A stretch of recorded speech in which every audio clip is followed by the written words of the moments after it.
اعوذ باللہ من الشیطان الرجیم بسم اللہ الرحمن الرحیم صلی اللہ تعالیٰ علیہ وآلہ وصحبہ بارک وسلم۔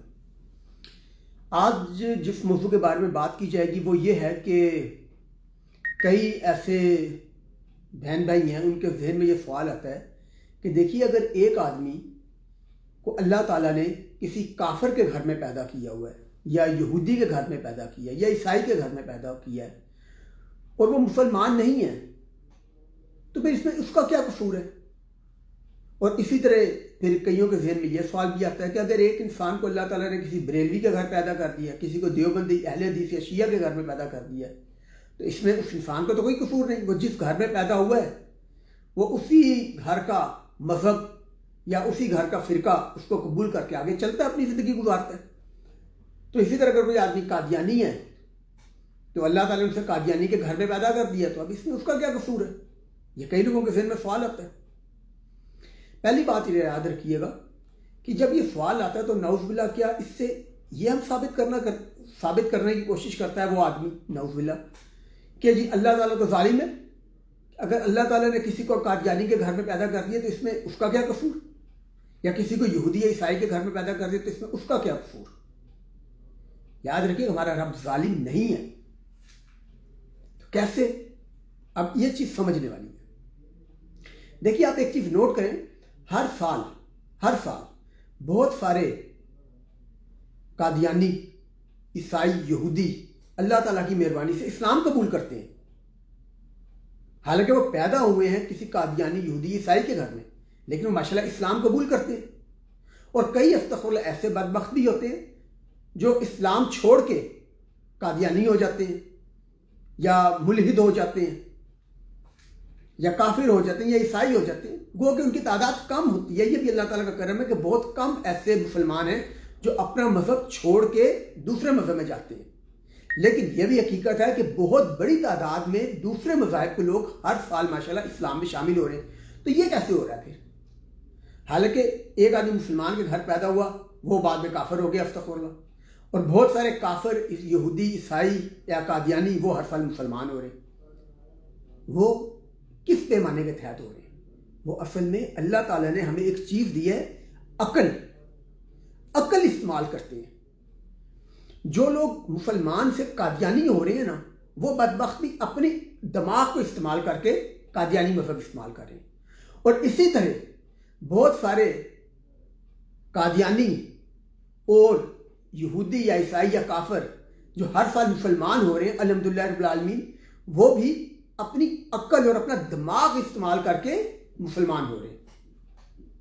اور آپ دیکھیے اسی طرح یہی حال فرقوں میں، بہت سارے ایسے لوگ ہوتے ہیں جو بریلوی گھر میں پیدا ہوتے ہیں لیکن بعد میں اہل حدیث ہو جاتے ہیں، یا دیوبندی ہو جاتے ہیں، یا شیعہ ہو جاتے ہیں۔ اسی طرح کئی شیعہ ہوتے ہیں، یہ اہل حدیث ہوتے ہیں، وہ بعد میں بریلوی ہو جاتے ہیں۔ کیسے ہوتے ہیں؟ کیونکہ وہ اپنا دماغ استعمال کرتے ہیں۔ یاد رکھیے گا اللہ تعالیٰ ظالم نہیں ہے۔ بخاری شریف کی حدیث پاک ہے، بخاری شریف کی حدیث پاک ہے، جو کہ حدیث پاک کی سب سے مستند ترین کتاب ہے۔ بخاری شریف کی حدیث پاک میں نبی پاک صلی اللہ علیہ وسلم فرما رہے ہیں، حدیث پاک کا نمبر نوٹ کر لیجئے، 1358۔ نبی محترم صلی اللہ تعالیٰ علیہ وآلہ وسلم فرماتے ہیں، ہر بچہ فطرت، یعنی فطرت اسلام پر، ہر بچہ فطرت پر پیدا ہوتا ہے، پھر اس کے ماں باپ اسے یہودی یا نصرانی یا مجوسی بنا دیتے ہیں۔ بخاری شریف ہے، حدیث پاک نمبر ہے 1358۔ ٹھیک ہے؟ یعنی کہ جب انسان پیدا ہوتا ہے نا، تو ایک تو وہ اللہ تعالیٰ کا شعور لے کر دنیا میں آتا ہے۔ اگر ایک آدمی خواہ یہودی ہے، عیسائی ہے، گھر میں پیدا ہوا ہے، یا ہندو گھر میں پیدا ہوا ہے، کہیں بھی دنیا کے حصے میں پیدا ہوا ہے، خواہ وہ ایسے حصے میں پیدا ہوا ہے جہاں تک اس پہ اسلام کی اس کے پاس تبلیغ نہیں پہنچی، لیکن ایک چیز، خدا کی وحدانیت ایک وہ چیز ہے جس کا شعور لے کر ہر نفس پیدا ہوتا ہے۔ ایک انسان افریقہ کے کسی گھنے جنگل میں پیدا ہو، اس کے پاس کوئی دین کا پیغام بھی نہ پہنچو، لیکن جب وہ کائنات پہ تھوڑا سا بھی غور کرے گا تو اتنا سمجھ میں آ جائے گا کہ اس کائنات کا رب ایک ہی ہے، یعنی توحید کو سمجھ جائے گا، وہ توحید تک پہنچ جائے گا۔ اور دوسری جو بنیادی اخلاقیات ہیں، یہ بھی انسان کو فطرت کے ساتھ لے کے انسان پیدا ہوتا ہے، خواہ وہ مسلمان کے گھر پیدا ہو، عیسائی کے، یہودی کے یا پارسی کے کسی گھر بھی پیدا ہو، یعنی کہ چوری نہیں کرنی. دیکھیں یہ بنیادی، میں نے کسی کا حق نہیں مارنا، میں نے جھوٹ نہیں بولنا، یہ جو بنیادی اخلاقیات ہیں نا، اللہ تعالیٰ اپنا شعور دے کے انسان کو بھیجتا ہے دنیا میں. یہ کیسے ہو سکتا ہے کہ ہمارا رب ہمیں اس دنیا میں بھیج رہا ہے اور ہمیں بیسکس کے بغیر ہی، بنیادی معلومات، بنیادی علم کے بغیر ہی بھیج رہا ہے، اور اس کے بعد ہمارا حساب لے گا یوم محشر اس چیز کا جس کا ہمیں پتہ ہی نہیں ہے یا اس نے ہمیں بتایا ہی نہیں. یہ آپ یہ سمجھیں کہ جس طرح ایک سافٹ ویئر ہوتا ہے نا کمپیوٹر میں یا موبائل میں، ایک سافٹ ویئر ہوتا ہے اور کچھ سافٹ ویئر ہوتے ہیں بائی ڈیفالٹ،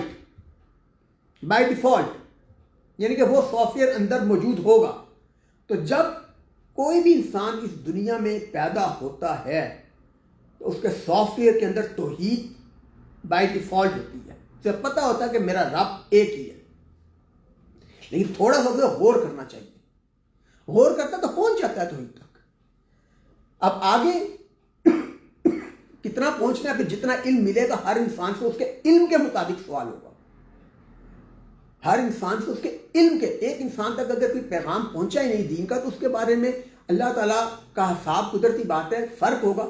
اور وہ انسان جس تک دین کا پیغام پہنچا، انبیاء علیہ السلام نے پیغام پہنچایا، پھر آگے جو باقی انبیاء علیہ السلام کے بعد جس طرح آگے جو ان کے رفقائے کار ہیں انہوں نے پورا پیغام دیا، آگے پیغام پہنچتا رہا، اس تک پہنچ گیا تو اس سے حساب کا فرق ہوگا.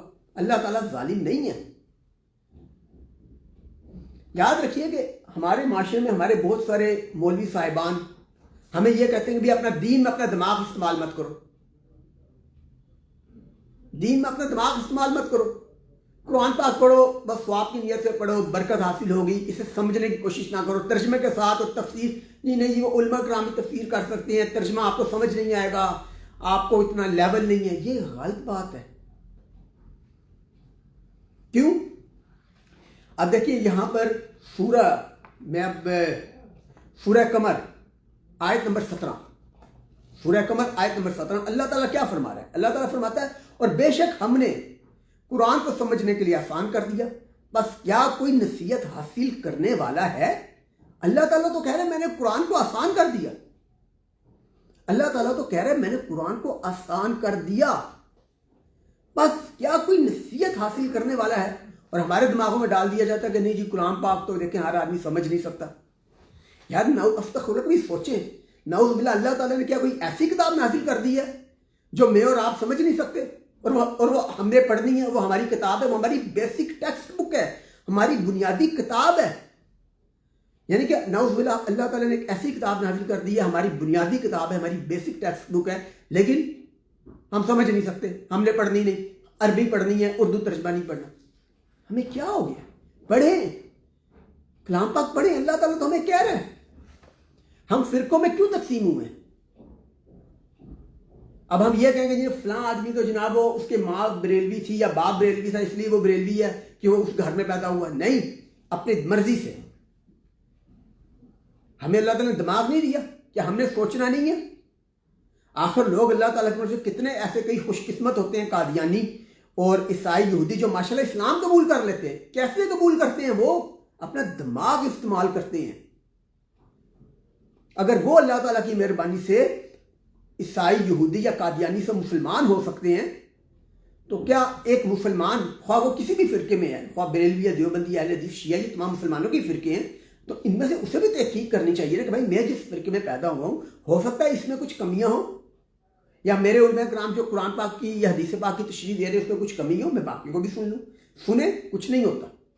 انشاءاللہ جب آپ سنیں گے تو آپ کو سمجھ میں آئے گی کہ بریلوی، دیوبندی، اہل حدیث کس کی تشریح زیادہ بہتر ہے. تو جس کی تشریح آپ کو بہتر لگتی ہے آپ بے شک ان کی بات مانیں، کیونکہ سارے مسلمانوں کے فرقے ہیں.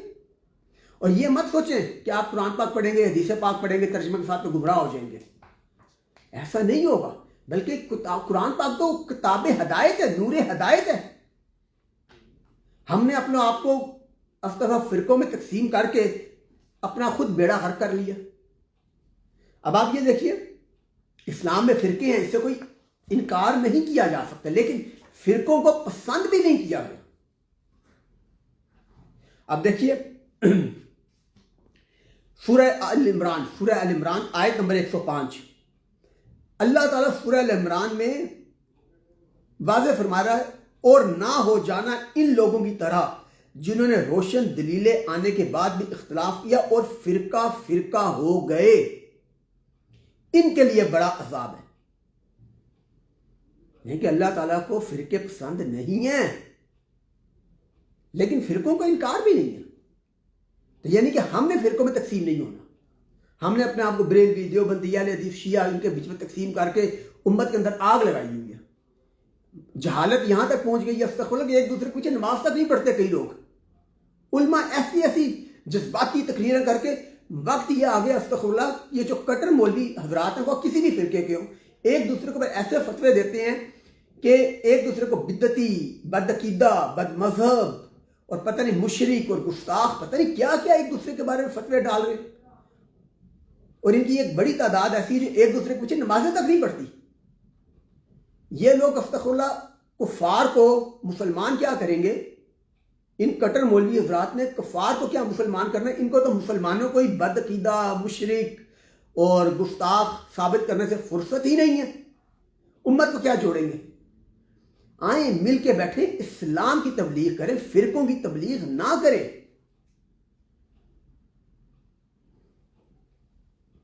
نبی پاک صلی اللہ علیہ وسلم نے واضح فرمایا، ترمذی شریف کی حدیث پاک ہے 2641 نمبر، کہ میری امت 73 فرقوں میں بٹ جائے گی اور ایک فرقوں کو چھوڑ کر باقی سبھی جہنم میں جائیں گے. صحابہ نے عرض کیا یا رسول اللہ صلی اللہ علیہ وسلم یہ کون سی جماعت ہوگی؟ تو نبی پاک صلی اللہ علیہ وسلم نے فرمایا یہ وہ لوگ ہیں جو میرے اور میرے صحابہ کے نقش قدم پر ہوں گے. ٹھیک، اب پتہ یہ چل گیا، ٹھیک ہے ایک جماعت ہوگی جو ماشاءاللہ براہ راست جنت میں جائے گی، ہمیں اس جماعت میں شامل ہونے کی خواہش اور کوشش کرنی چاہیے. اب وہ اس میں کئی بریلوی بھی ہو سکتے ہیں، کئی شیعہ بھی ہو سکتے ہیں، اہل حدیث ہو، کوئی دیوبندی، کوئی بھی ہو سکتے ہیں. لیکن نبی پاک صلی اللہ علیہ وسلم نے باقیوں کو اپنی امت سے الگ نہیں کیا. باقی 72 کو بھی وہ بھی امت میں ہی ہیں، یعنی کہ اپنے اپنے گناہوں کی سزا بھگت کے، اپنی بدعمالیوں یا جو بھی ان کی بدعقیدیوں کی سزا بھگت کے انشاءاللہ تعالی وہ بھی جنت میں آ جائیں گے. اور یہاں پر ہمیں تو استغفر اللہ ایک دوسرے کو کافر ثابت کرنے سے فرصت نہیں ملتی. سوچئے، اللہ تعالیٰ ظالم نہیں ہے.